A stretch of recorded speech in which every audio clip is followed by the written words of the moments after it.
आप देख रहे हैं हिंदी खबर में हूं आपके साथ सौम्या मिश्रा। हमारे खास कार्यक्रम में आपका स्वागत है। महाकुंभ में तीसरे बसंत पंचमी के अमृत स्नान संपन्न होने के बाद से भीड़ कम होने लगी है। सभी अखाड़े एक एक कर वापसी कर रहे हैं। इस बीच वीआईपी लोगों को महाकुंभ में लगातार आना जारी है। साथ ही आम जनता भी महाकुंभ में पवित्र स्नान करने के लिए आ रही है। महाकुंभ पहुंचे श्रद्धालुओं से बात की गई तो उन्होंने अपना उत्साह भी जताया। हमारे चीफ करस्पॉन्डेंट विक्रम सिंह राठौर ने उनसे खास बातचीत की। सुनिए उन्होंने क्या कुछ कहा।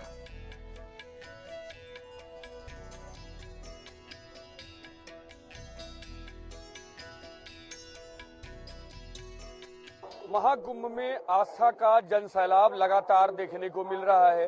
अब तक लगभग 39 करोड़ से ज्यादा लोगों ने महाकुंभ में आस्था की डुबकी लगाई है और लगातार अभी भी सिलसिला जारी है।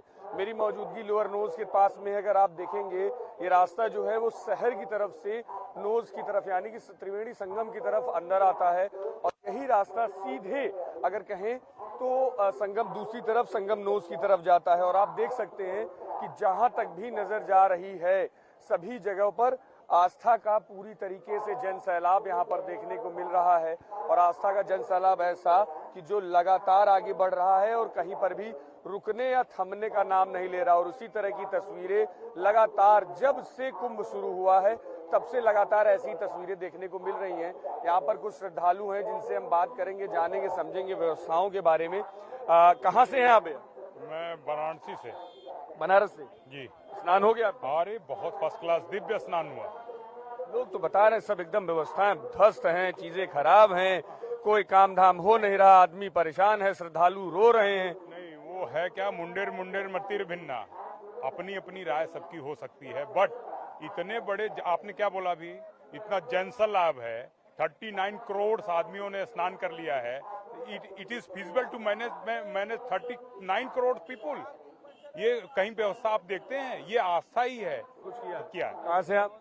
हम तो रेणुकूट से आए हैं। कहाँ से? रेणुकूट से। ये कहाँ है? हिंडाल्को सोनभद्र। अच्छा। क्या स्नान हुआ आपका? हाँ स्नान। क्या व्यवस्था लगी आपको? बहुत ही अच्छी व्यवस्था है। क्या अच्छा लगा? अच्छा ये लगा कि इतने लोगों का मैनेजमेंट बहुत अच्छा है। मतलब इतने लोगों को भीड़ को कंट्रोल करना। घाट पे किस तरह की व्यवस्था रही? बहुत ही अच्छी व्यवस्था है। सब लोग बहुत अच्छे से नहा रहे हैं और स्नान करके दिव्य पूजा भी कर रहे हैं। पूजा करके अपना घूम भी रहे हैं। और साफ तौर पर कहीं ना कहीं सनातन का संदेश है। और कुछ भी कहना चाहते हैं? क्या कहेंगे? हम कहना चाहेंगे कि भारत वो भारतीय है ही नहीं जिसमें अलग जुनून नहीं है। और जो हिंदू होकर के हिंदू का विरोध करते हैं, दरअसल उनमें हिंदुओं का खून है ही नहीं, उनमें खून नहीं है। और अभी भी सनातन इतना आगे बढ़ रहा, अभी भी जो सर झुका बैठा है वो सीना फौलाद नहीं है। और जो हिंदू होके हिंदू का विरोध करता है वो अपने बाप की औलाद नहीं है। बिल्कुल साफ तौर पर कहीं ना कहीं यहाँ पर सनातन को लेकर भी बड़े स्तर पर चर्चा हो ही रही है। क्योंकि महाकुंभ में जिस तरीके से सनातन का महासैलाब देखने को मिलता है वो चीजें पूरी तरीके से यहाँ पर देखने को मिल रही है। और आपने जैसे सुना भी कि जो भी श्रद्धालु यहाँ पर पहुंच रहे हैं इस महाजन सैलाब में, जिस तरीके से अगर आप देखेंगे कि महाजन सैलाब जो उमड़ा हुआ है लगातार श्रद्धालुओं का, इन जन सैलाब में भी लोग पूरी तरीके से व्यवस्थाओं को लेकर कहीं ना कहीं संतुष्ट हैं। उनके मन में इस तरीके की आवाजें हैं कि पूरी तरीके से चीजें व्यवस्थित हैं और कहीं पर भी कोई दिक्कत या कोई परेशानी किसी भी स्तर पर लोगों को नहीं हो रही है। और सब लोग ये कह रहे हैं कि सनातन की जो परिकल्पना होती है कि सभी लोग एक भाव के साथ साथ में रहें, वो भावना साफ तौर पर प्रयागराज में देखने को मिल रही है। और शायद यही कारण है कि जब प्रयागराज की बात होती है तो इसको तीर्थराज इसीलिए कहा जाता है कि सभी सनातनी एक भाव से, एक दिल से, एक जगह पर संगम में स्नान करते हुए दिखाई देते हैं। कैमरामैन गौरव के साथ मैं विक्रम सिंह राठौर, हिंदी खबर, प्रयागराज। महाकुंभ में आस्था के समागम में आकर श्रद्धालु खुश हैं। आस्था की डुबकी लगाकर लोग आनंद का अनुभव कर रहे हैं। सुनिए।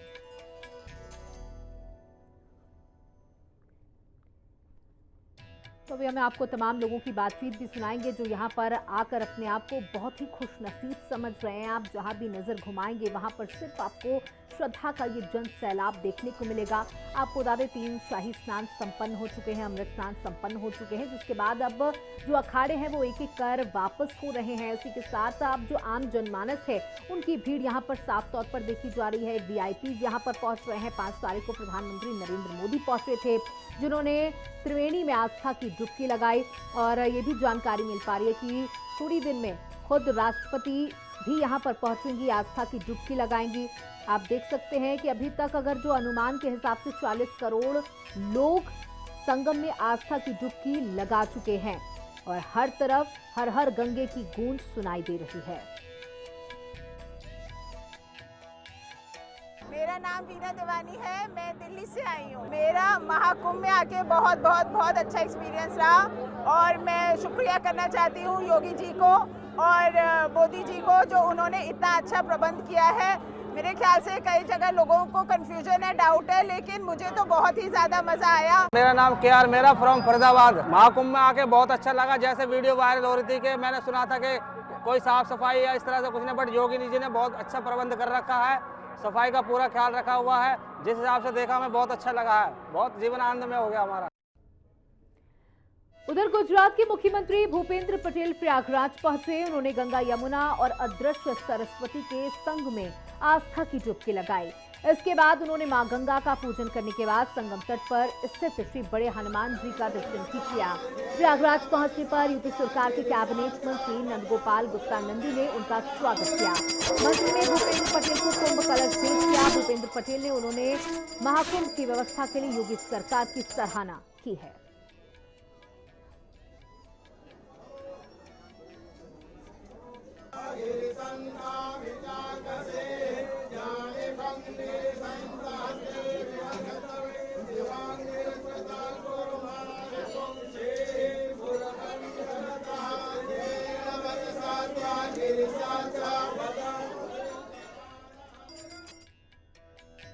महाकुंभ में आस्था का महासैलाब लगातार देखने को मिल रहा है। ऐसे में अलग अलग जगह से पहुंचने वाले लोगों के बीच एक बड़ी चर्चा है कि महाकुंभ में पुलों की स्थिति बहुत खराब है, जिसमें कि खासतौर पर महाकुंभ में बने पीपा पुल यानी कि पांटून पुल ज्यादातर बंद हो रहे हैं। ऐसे में हिंदी खबर ने पांटून पुल के हालातों का पूरा जायजा लिया। एक तरफ कुंभ में बड़े स्तर पर श्रद्धालुओं का जन सैलाब देखने को मिल रहा है, तो लगातार जिस तरीके से सोशल मीडिया पर ये बातें चल रही हैं कि जो पीपा पुल है वो बंद कर दिए जा रहे हैं, जिससे लोगों को समस्याएं हो रही हैं। आप मेरे पीछे देख सकते हैं कि अभी जिस तरीके से देख सकते हैं कि लगातार जो पूरे जो पीपा पुल है वो लाइन से सारे दिख रहे हैं। मेरी मौजूदगी इस समय पीपा पुल नंबर 7, 8, 9, 10, 11 के पास में है और लगातार आप सामने जितने पीपा पुल देख रहे हैं आप देख सकते हैं सभी लोगों का बिल्कुल आना जाना सुगमता से यहाँ पर जारी है। लेकिन हाँ, ये कई जगहों पर ये बात जरूर है कि जब एक साइड घाट पर कभी भीड़ होती है तो उनके हिसाब से लगातार पुलों को खोलने और बंद करने का सिलसिला जारी रहता है। लेकिन आप ये साफ तौर पर ये देख सकते हैं कि जहां लोग बड़े स्तर पर घाटों पर स्नान करने का काम कर रहे हैं, तो वहीं दूसरी तरफ जो पुल बनाए गए हैं उन पुलों पर भी लोग बड़े स्तर पर यहाँ पर पहुंच रहे हैं। मैं कैमरामैन से कहूंगा कि जो सामने पुल दिख रहा है उसके आगे वाले पुल पर अगर जूम करेंगे तो आप देखेंगे उस पर भी भीड़ किस तरीके से लगातार पुल क्रॉस कर रही है। जितने भी 3-4 पुल यहाँ से दिख रहे हैं उन सभी में लोग लगातार आ रहे हैं, जा रहे हैं और एक व्यवस्था बनाए जाने का काम शासन और प्रशासन के द्वारा कहीं ना कहीं किया जा रहा है कि जिससे कि अगर घाटों पर किसी स्थिति पर किसी जगह पर अगर भीड़ दिखाई देती है तो उस भीड़ को कंट्रोल किया जा सके और उसके अकॉर्डिंगली जो पुल है उनको खोला और बंद किया जाए। उसी सिस्टम के तहत अलग अलग जगहों पर पुल खोले जा रहे हैं और बंद किए जा रहे हैं। साफ तौर पर ये तस्वीरें बता रही हैं कि जितने लोग भी यहाँ पर पहुंच रहे हैं, स्नान कर रहे हैं, उन सभी की सुविधाओं के लिए पूरी तरीके से शासन प्रशासन तैयारी कर रहा है और शासन प्रशासन का यही फोकस है कि पूरी तरीके से व्यवस्था तैयार ऐसी की जाए जिससे कि सभी लोग पूरी तरीके से स्नान कर सके और कहीं पर भी एक जगह पर क्राउड ना इकट्ठी होने पाए, जिससे कि किसी भी तरह की अनहोनी वाली स्थिति पैदा ना हो। कैमरामैन गौरव के साथ मैं विक्रम सिंह राठौर, हिंदी खबर, प्रयागराज। वहीं तीसरे अमृत स्नान के बाद भी लगातार महाकुंभ में श्रद्धालुओं का जन सैलाब देखने को मिल रहा है। ऐसे में शासन प्रशासन की तैयारी है। इसी को लेकर डीआईजी वैभव कृष्ण ने हिंदी खबर से खास बातचीत की है। लगातार महाकुंभ में जिस तरीके से श्रद्धालुओं का जन सैलाब देखने को मिल रहा है उनको व्यवस्थित करने की पूरी जिम्मेदारी जिनके ऊपर है वो डीआईजी वैभव कृष्ण हमारे साथ मौजूद हैं। सर, लगातार अभी तक देखा जा रहा था कि शाही स्नान हुए उसके बाद माना जा रहा था कि भीड़ थोड़ी कम हो जाएगी, लेकिन अभी भी लगातार जो जन सैलाब है वो लगातार आ रहा है। तो अभी कोई नई चीजें आप लोगों ने स्टार्ट की जिन मैनेज करने के लिए चीजों को? देखिए, जो आखिरी बसंत पंचमी वाला जो स्नान हुआ था उसके बाद भी काफ़ी बड़ी मात्रा में, बड़ी संख्या में लोग आ रहे हैं। कल भी करीब 80 लाख लोगों ने स्नान किया है, तो भीड़ जो है वो कंटिन्यू है अभी। और हमारी जो व्यवस्था है उसके अनुरूप हम लोगों ने अपने सब ड्यूटीज़ की हुई हैं। हमारा डिप्लॉयमेंट उसे ध्यान में रखते हुए किया गया है। कल भी सकुशल स्नान संपन्न हुआ, आज भी सकुशल स्नान संपन्न हो रहा है, कहीं किसी तरीके की प्रॉब्लम नहीं है। सर, पीपा पुल को लेकर एक बड़ी समस्याएं आ रही हैं, लोग अलग अलग जगहों पर और खासतौर पर सोशल मीडिया पर इसकी शिकायत बड़े स्तर पर कर रहे हैं कि जो पुल हैं वो बेसमय बंद कर दिए जा रहे हैं, जिसकी वजह से लोगों को परेशानी का सामना करना पड़ रहा है। क्या सच्चाई है सर आपके साथ? देखिए, बार बार बताया गया है कि ऐसी कोई बात नहीं है। पीपा पुल भीड़ के स्थिति के हिसाब से खोला या बंद किया जाता है। अब जिस पुल पे आप अभी चल रहे हैं 7 नंबर, अभी जो एक फायर इंसिडेंट हुई थी इसी से गाड़ियों को निकलवाया गया था। ये प्रशासनिक पुल है, इस पुल को खाली इसी उद्देश्य से रखा गया है। अगर कभी कोई इंसिडेंट होती है, इमरजेंसी कोई आकस्मिकता की स्थिति होती है, तो गाड़ियां पुलिस की, प्रशासन की चल सकें, जिससे किसी को एम्बुलेंस की जरूरत है, किसी को फायर ब्रिगेड की जरूरत है, वो गाड़ियां पहुंच सकें। तो इस तरीके की चीजें हैं जिसे कि मिस इंटरप्रेट लोग कर लेते हैं। ऐसी कोई बात नहीं है कि पीपा पुल को किसी डिस्क्रिप्शन के हिसाब से चलाया जा रहा हो। अगर संगम क्षेत्र पे दबाव बढ़ता है तो संगम की भीड़ निकालने के लिए हम झूसी की तरफ खोलते हैं। कई बार झूसी की तरफ दबाव बढ़ता है तो झूसी की तरफ का पीपा पुल खोला जाता है। आप अपने लेफ्ट में भी देख सकते हैं, दिखाइए अपने दर्शकों को कितने ज़्यादा इस पे आराम से लोग चल रहे हैं। तो पीपा पुल खुला हुआ है, ये 6 नंबर पीपा पुल है। अपने राइट में दिखाइए, उधर भी पीपा पुल खुला हुआ है, इधर भी अपने दर्शकों को दिखाइए पीपा पुल खुला हुआ है। तो ये कहना कि पीपा पुल नहीं खुला हुआ है गलत है। आप देख सकते हैं इस पीपा पुल से गाड़ी आ रही है, उस पीपा पुल पे व्यक्ति भी चल रहे हैं, उसके उधर भी व्यक्ति चल रहे हैं। तो ये जो गलत इन्फॉर्मेशन है इस पे ध्यान ना दें, सही चीज आपके माध्यम से लोगों तक जो है पहुंचे, यही मेरी अपील है। सर, लास्ट क्वेश्चन है कि जो भी आग लगी, जो इस तरीके के इंसिडेंट्स अब कंट्रोल करने के लिए आगे कुछ अलग रूट बना रहे हैं, क्योंकि तीसरी या चौथी आग सर लगी है अभी इस समय महाकुंभ में इस बार। देखिए, आप देख सकते हैं कि अभी हवा चल रही है। अब हवा जब ऐसी चलती है, थोड़ा सा भी जो कहीं पे चिंगारी है वो विकट आग का रूप धारण कर सकती है। तो ऐसी स्थितियों में हम लोगों के सामने भी चुनौती है कि उसे कंट्रोल किया जाए।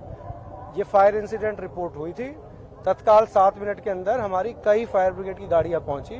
कोई हताहत होने की किसी की जानकारी नहीं है। Not even a single person is injured, किसी को कोई इंजरी नहीं है। कोई टेंट का एक हिस्सा जरूर जला है, उसमें कुछ जो सामान होगा वो जरूर क्षतिग्रस्त हुआ है, अदरवाइज कोई फैली नहीं, हम लोगों ने उसे लोकलाइज कर लिया। बिल्कुल, बहुत बहुत धन्यवाद। हिंदी खबर से बात करने के लिए ये थे वैभव कृष्ण जी, जिन्होंने साफ तौर पर बताया कि जिस तरीके से कुंभ में लगातार श्रद्धालुओं की भीड़ देखने को मिल रही है, उनको पूरी तरीके से मैनेज करने के लिए शासन प्रशासन तत्पर है। और वहीं पर जिस तरीके से जो आग की इंसिडेंट आज हुआ है उसमें एक सिंगल इंजरी तक की लोगों की नहीं हुई है। शासन प्रशासन ने बहुत ही जल्दी और समय रहते हुए पूरी आग पर कंट्रोल पा लिया है। कैमरामैन गौरव के साथ मैं विक्रम सिंह राठौर, हिंदी खबर, प्रयागराज। पाकिस्तान के सिंध प्रांत से महाकुंभ 2025 प्रयागराज आकर 68 हिंदू श्रद्धालुओं ने त्रिवेणी संगम में पवित्र स्नान किया। ये सभी लोग महाकुंभ आकर काफी खुश नजर आए। ये तस्वीरें आपको दिखा रहे हैं जहां पर पाकिस्तान से ये लोग आए हैं और त्रिवेणी में डुबकी लगाकर अपने आप को बेहद खुश नसीब महसूस कर रहे हैं।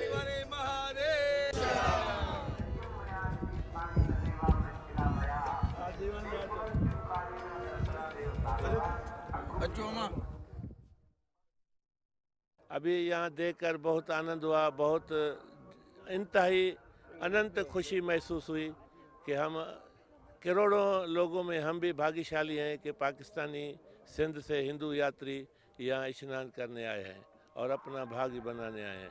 यहाँ की व्यवस्था, यहाँ की जो रहन सहन, खान पीन जो है बहुत अच्छा है, बहुत आरामदायक स्वादिष्ट खाना मिल रहा है।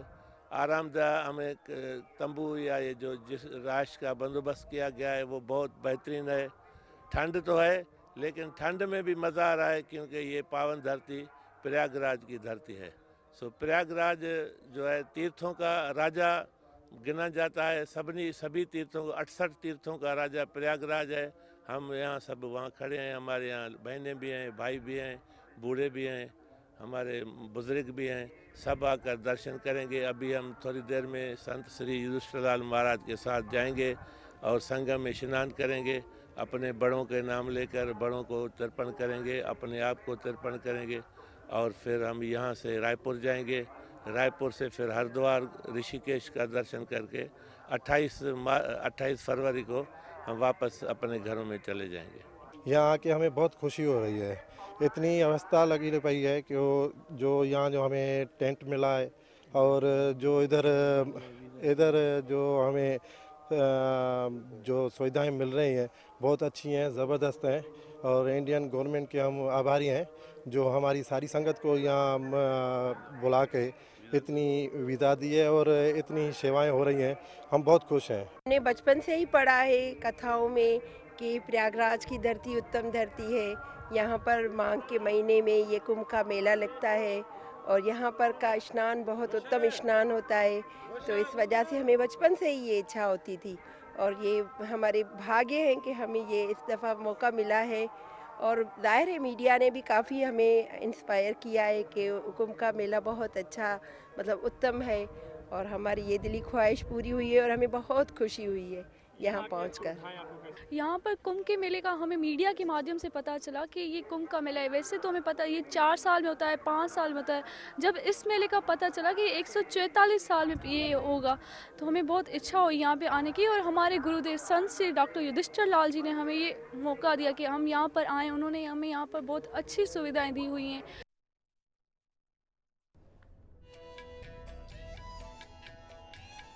और हमारे साथ हमारे चीफ करेस्पॉन्डेंट विक्रम राठौर सीधे प्रयागराज की धरती से जुड़ चुके हैं। विक्रम, देखिए आपने तमाम लोगों से बातचीत की, सभी के चेहरे इस समय खिले हुए हैं, लेकिन आपसे जानकारी लेना चाहूंगी कि जहां जानकारी ये मिल पा रही थी कि महाकुंभ मेले में फिर से आग लग गई, क्या कुछ स्थिति रही, साथ ही भीड़ की क्या कुछ स्थिति बनी हुई है?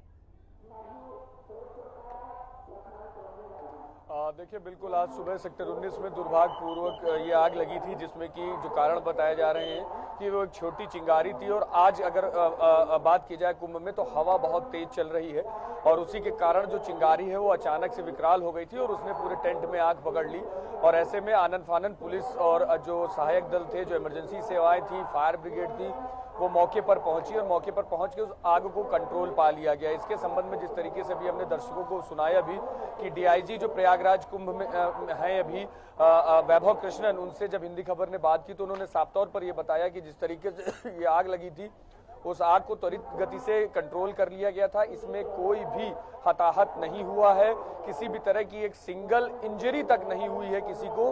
और एक जो टेंट है वो जरूर जल के राख हो चुका है और उसको पूरी तरीके से हालांकि बुझा दिया गया है और अब आग पर पूरी तरीके से कंट्रोल 15 से 20 मिनट के अंदर ही पा लिया गया था। और सबसे बड़ी बात यह रहेगी इसमें किसी भी तरह की कोई इंजरी नहीं हुई है और इसीलिए अब इमरजेंसी सेवाओं के लिए साफ तौर पर जो पुल रिजर्व किए गए थे उनको भी पूरी तरीके से ओपन किया गया है कि अगर किसी भी तरह की कोई समस्या किसी जगह पर आती है तो आदमी जल्द से जल्द उन पुलों से भी बाहर निकल सके। जी बिल्कुल विक्रम, बहुत बहुत शुक्रिया हमारे साथ जुड़ने के लिए। बात